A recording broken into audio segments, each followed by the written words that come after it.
Pekne. No, tak. Jeseter loví na dne, lebo... No. Babi, jste loví na dně proto, lebo on využívá tyto flusky, takže on, babi, prepáč, že to, babi, dneska to bude teraz po česky. Dobre. On si mi ako keby šmátral nad dnem a tým vycíti korisť. Áno. Takže on využíva tieto fúsky. Lebo kukni, predstav si, že ja som ten jeseter a predstav si, že mám ale takýto predĺžený pisk a tu Áno. mám tie 4 fúsky. Áno. Kukni, ja si to takto plávam a Áno. takto ja šmátram Áno. nad tým dnom a tým vycíti ten jeseter korisť. Áno. Bo on má také chemické receptory na tých fúskoch.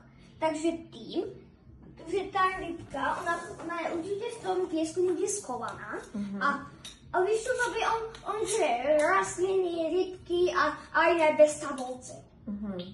A